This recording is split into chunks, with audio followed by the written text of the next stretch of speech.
सरकारी कर्मचारियों को ओल्ड पेंशन स्कीम देने के मुद्दे ने आखिरकार भाजपा को भी सोचने पर मजबूर कर दिया है।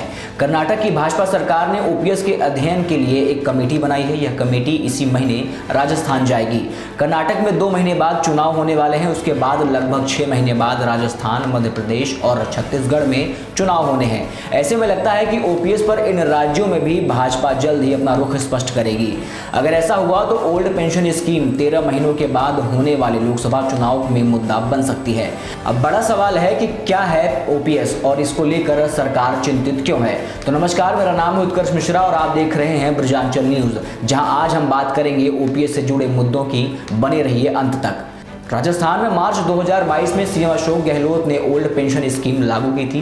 गहलोत कई बार भाजपा को चुनौती देते हुए यह कहते रहे हैं कि आज नहीं तो कल भाजपा की राज्य सरकारें और केंद्र में भी प्रधानमंत्री मोदी को ओपीएस लागू करना ही पड़ेगा। लेकिन देश की वित्त मंत्री निर्मला सीतारमण सहित विभिन्न अर्थवित्त विशेषज्ञों ने ओपीएस को अर्थव्यवस्था के लिए घातक बताया है। तो वहीं चुनाव नजदीक आने पर भाजपा भी इस मुद्दे को अछूता नहीं कर पा रही है।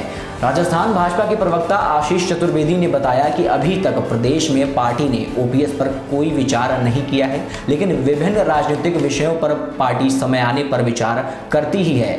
कर्नाटक में चुनाव होने वाले हैं, ऐसे में वहां की सरकार ने जरूरत के हिसाब से फैसला किया है। कर्नाटक में पिछले दिनों सरकारी कर्मचारी ओपीएस सहित विभिन्न मांगों को लेकर धरना प्रदर्शन कर रहे थे। उनका धरना प्रदर्शन खत्म कराने के लिए प्रदेश के मुख्यमंत्री बसवराज बोम्मई ने यह कमेटी बनाई है। अध्यक्षता अतिरिक्त मुख्य सचिव स्तर के आईएएस को सौंपी गई है। राजस्थान भाजपा के प्रभारी अरुण सिंह है, जो कर्नाटक भाजपा के प्रभारी भी हैं। सूत्रों का कहना है कि ओपीएस पर कमेटी बनाने में सिंह की राय सलाह रही है।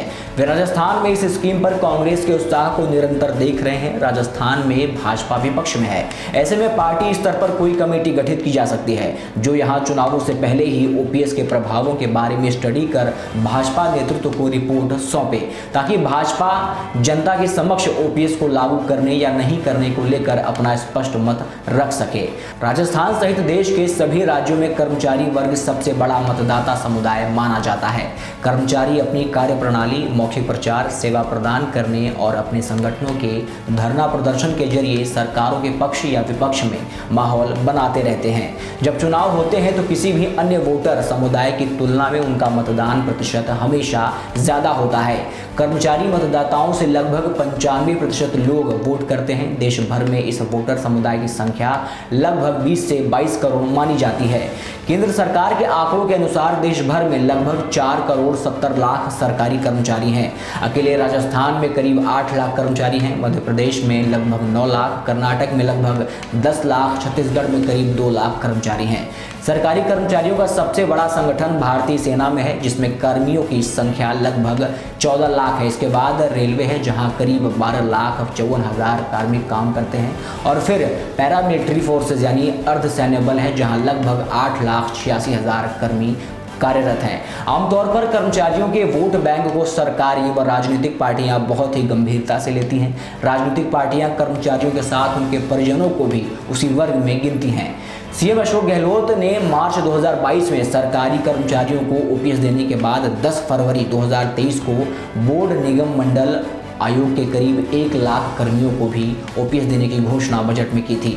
अशोक गहलोत ने ओपीएस के मामले पर पूरे देश में शुरुआत की। बाद में दिल्ली के मुख्यमंत्री अरविंद केजरीवाल, पंजाब के मुख्यमंत्री भगवंत सिंह मान, झारखंड के मुख्यमंत्री हेमंत सोरेन, छत्तीसगढ़ के मुख्यमंत्री भूपेश बघेल, हिमाचल के मुख्यमंत्री सुखविंदर सिंह सुक्खू और उत्तर प्रदेश के पूर्व मुख्यमंत्री अखिलेश यादव ने भी उनकी इस घोषणा को दोहराया है।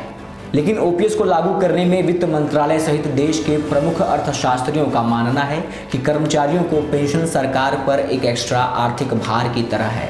ज़्यादातर राज्य सरकारों की आय को 30 से 50% तक का पैसा कर्मचारियों के वेतन और पेंशन पर ही खर्च हो जाता है। ऐसे में विकास कार्यों पर समुचित धन खर्च नहीं हो पाता।